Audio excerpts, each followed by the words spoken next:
What's up, everybody? Hope it's going well. Happy Thursday. Thanks for coming to the call. And trust me, believe me, I appreciate you making time for this and coming here.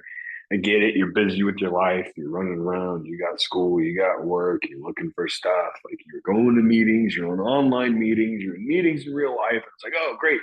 Now I got to stop by and talk to Rob about fitness. But like, really, this is the crux of it all, man. This is the crux of it all because we perform better in all those activities when we're dialed in right here with our macronutrients, with our training, with prioritizing this program, the exercises, staying in with keeping conscious congruence within our lives, keeping integrity with ourselves within the actions that we take to become the person that we know we really are, that higher vision of ourselves that's begging to get out, but so often we neglect, and frankly, the neglect comes from fear. We just don't, we're afraid to become that person because in order to become that person that we know we're called to be, it means the old version of us, the comfortable version of us, the one that doesn't like to step out of their shell and is okay retreating into their comfort zone, that person has to die. And so that part of your ego is literally fighting every step of the way for its own life, literally, because it's trying to survive. That's what it's done. It's your entire life. And now we're putting it down and we're saying, you know what, lower self, thank you. It's been nice knowing you, but we're elevating to the next level. We're taking to the next step, stepping up to the next level. We're taking it to the next step. We're always climbing the ladder. And when we're doing that, we're getting further away from our old self, from our lower self. And it can almost be an emotionally painful process to go through because our minds justify our lower selves. We find identity with it. We begin to think that's us, right? It's like, oh, but I like this part about me. Like when I quit partying, when I stopped drinking, when I stopped using, it was it wasn't just like, oh, I need to like, it wasn't just, oh, I'm gonna stop using and stop drinking. It's like, wait, I like those parts of myself. I'm a fun party guy. I'm easy to get along with. I'm fun at parties. I always have fun. I make social connections. Like it's a good time. There was my lower self, the alcoholic in me, the version of me that was causing destruction in my own life was fighting for survival as I was taking steps to elevate myself to a higher self away from that person that was constantly sabotaging, running to comfort, thinking they were masculine. Really, they were a scared baby lying in a bathtub crying because they don't want to get out and face the reality of the world. And it can be painful, it can be scary, but god damn it if it's not worth it. It's actually something that we have to do as people. It's something that we're called to do, is to continue to improve ourselves, to work on ourselves, to prioritize our health and our fitness, and use that as the platform, as the foundation, even as a springboard to launch us to the next level. And so as we're evolving into who we've always known we are deep down inside, it's going to be a process. There's going to be pain involved. The thing about making change is you have to change. And the thing about change is it's not always easy. In fact, it really shakes things up for people. You know, I'm in real estate, and when somebody makes a move, it's a traumatic life event. Even if it's exciting, it's a traumatic life event because they're stepping outside of their comfort zone into the unknown. When you're stepping out into your comfort zone into the unknown, it's scary as shit, man. You're riding your bike without the training wheels for the first time. You could really break yourself off if you fall. You're taking your motorcycle into the street for the first time. Before you gain that conscious competence about how to partake in the activity, it's scary. But you've gone through that with other things in your life. You've gone through that since you were a baby, an unconscious baby. You had to endure that to learn how to walk, to learn how to talk, to learn how to communicate.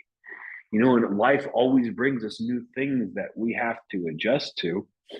And what I'm saying is we need to be the best version of ourselves in order to make that adjustment. And, it all starts with the decision that we know by virtue of being in this group has already been made. We've already made that decision. Okay, so now we change our thoughts through the actions of the program. You can't think yourself into acting right. Sit around for 2 days and think the right things and cause yourself to act differently. It's not going to happen. But you can act yourself into thinking right. Your thoughts follow your actions. If you're congruent with what you know you're called to do, no matter how scary it is, and this goes to people that have dialed in the program and have leveled up above fitness too, that have leveled up above that. If you're not taking action steps towards your vision in that regard, it's the same. You're going to exercise the same principles that you did to get your fitness going too. You're going to get sick and tired of being sick and tired, and you're going to make a decision that it's going to be different. There's a new boss in town.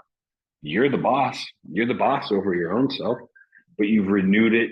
You've risen like a phoenix, and you're not taking any less than what you know you're capable of bringing.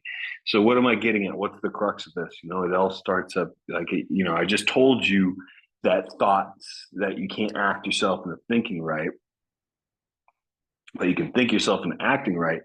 What I'm about to say isn't counter to that. It goes exactly with it.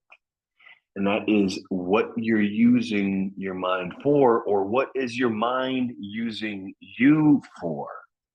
Like you can go into your mind at any given point in time and think about all the scenarios that seem like they could be potentially real, that are going to come to fruition. It's just going to end everything for you. Mind you, it's never happened. You've been doing that your whole life, and we're still here. It's never happened. But do you think that's why God gave you a brain, so you can torture yourself with it? Do you think that's why? And I look at it from both perspectives to share with both of you.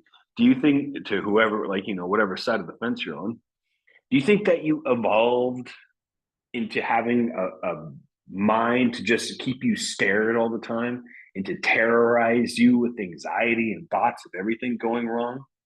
No, that's not what the mind is for. And this has been known about ancient civilizations. They've discovered this. It's just hidden from us now, because when you know what I'm about to share with you, you become empowered to change, to take direction of your own life. So if your mind's not to just sit around in your head uncontrolled and beat you up all the time, what's it for?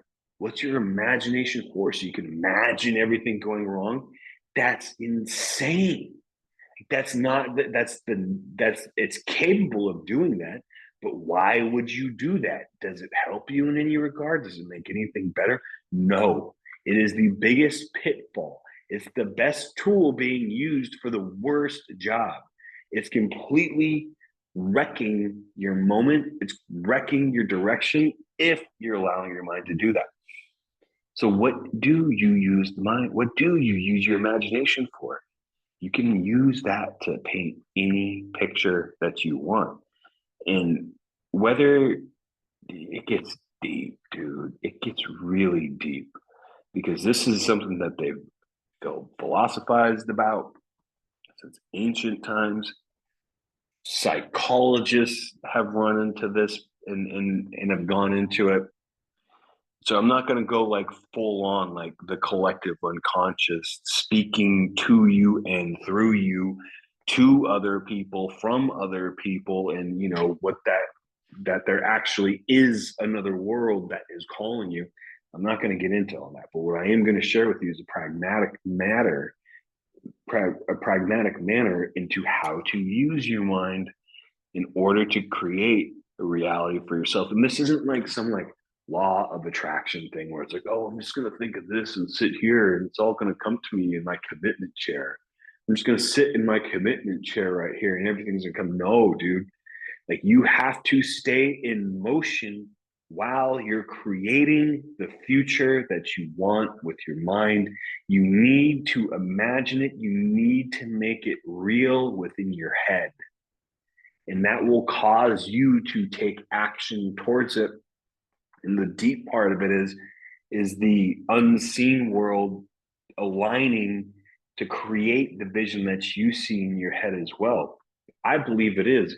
I know it's a little far out there, but so for the pragmatic mind who doesn't want to get into the esoteric nature of the thoughts that I'm sharing, then just know that what you're thinking about, you're going to be working towards and creating through your own actions. And so paint the picture of what you want your body to look like. And that's why fitness is is the perfect vehicle for this, because we can literally just create our body and we can create our body and through action, make it real. And then we learn through that process that what we can conceive, we can truly achieve. And now we can apply that to other areas of our life. And so use your mind to create that future. Take time to do it. I like to recommend doing it when you're in a peak state, in the middle of your workout during your top set, right after you crush those heavy squats, and you have to lay down so you don't pass out. And you're remembering who you are and how awesome that was and how much you just pushed yourself and what you're made of and what you're capable of. And now from that space, from that emotional flame, you can create a more true version of yourself, as opposed to like if you just wake up and start reacting to the day. And now you're trying to use your brain, which is caught up with anxiety in a reactive state. Now you're trying to create your future through that state. So what I'm saying is we take control of our mind through the action and we create that vision for ourselves and we continually work towards it. And it's as simple as what I'm going to do right now. Is that going to get me closer to my vision? If it's not, it's off the table. If it is, we're going to do it. But I don't want to do it. I know you don't want to do it. When you were a baby, you didn't want to fall when you learned how to walk. But look at you now, you walk every day. So think about it like as an infant. You don't want to do it? Great. Well, we're going to get up and do it anyways because this is necessary. And when you begin to separate your actions from your feelings, which I will tell you, this is something that I personally really have to work on. I'm a very emotionally charged person. It's very easy for my emotions to dictate the actions that I take if I just don't feel like it. And I have to really will myself to overcome it. You know, some of us have other challenges. We're more analytical. Our mind literally start to justify why we should be doing something else. Me, I'm not that deep. I'm not that smart in terms of having an analytical mind. So it's not like I start justifying why I should be doing something else. I just don't do it because I don't feel like it. But that's a part of myself that I have to actively overwork to overcome. And guess where I've made the most progress in my life with that? Tracking my foods, being disciplined about my workouts. Now I can take that overcoming not wanting to go to the gym at 4:30 in the morning. I can take not wanting to eat another chicken and rice meal, which I just had right now. I can take those skills and apply them to my business or to my home life when I don't feel like doing the dishes because I'm tired, but I want to make a nice life for my family. And so I'm going to do the dishes, let them sleep. But it's the same thing. And I've made the most progress through a program like this where I was actively working out, tracking my foods, doing it no matter what. No matter what. It doesn't matter how late at night it is you have to do it. It doesn't matter if you don't have access to a gym and you're going to bang out push-ups for 20 minutes. It does not matter. You are doing it no matter what. No excuses, because you recognize how important this is, what is on the line. And it goes beyond just the vanity of it. But if we bring it back to just the vanity, you do not want another year to go by and be like, dang, that was supposed to be my year. You want another year to go by and to have made so much progress. People are asking you how you did it. And it's by that point in time, it's going to be like second nature to you. If someone's going to ask you that, you're going to look at them like they have two heads. Like, what do you mean, how do I do it? What I want to know is, how do you not do it? How do you continue to shove your face with tasty treats even though you hate what it does for you? How do you continue to neglect going to the gym and getting your workouts in even though you hate how you look and feel? And you have to wear clothes to cover yourself, and you don't want to go to the beach, and you're embarrassed at the pool, and you get sore when you're playing with your kids. You can't keep up with you. Like, how do you do that? How do you live like that? That's what I want to know. And that's what happens really quickly when you prioritize this program. You've earned, when you prioritize this program, you make changes physically, spiritually, emotionally, and it gives you the confidence as you walk into every situation. It brings a better, more confident version of you as you walk into every situation. It's something that people cannot afford to neglect. Everybody you see wants to be doing this, without exception. I mean, maybe there's a couple exceptions. Okay, maybe there's somebody that just wants to get fatter and fatter and fatter and look worse and feel worse and be sick and die early. That may be a thing, but they're sick in the head. Any normal person doesn't want to go to bed tonight and wake up tomorrow looking worse. And you can make social commentary about the vanity of it and the sad state of affairs or whatever. Fine, that's just all fine, okay. But that's also the reality. It's the reality. So you are, by virtue of you being here, you are so far ahead of the pack. You need to know that about yourself as you're dealing with the public, as you're out there in the world. And you need to fully comprehend that about yourself, that you're dealing with people that haven't overcome themselves yet in order to make sacrifice and exercise discipline to get to the next level. And with that being said, geez, guys, yikes, that was quite a rant. But I want you to know that about yourself. I want you to keep crushing. If anybody's short on time, you're sick of hearing me talk, whatever, I don't care. You have something to get to, put your hand up so I can make sure and get to you first. Otherwise, sorry, I think my phone's charged, my computer's charged up enough. Otherwise, I'm gonna stop the recording and we're gonna get cracking off with Andrew. And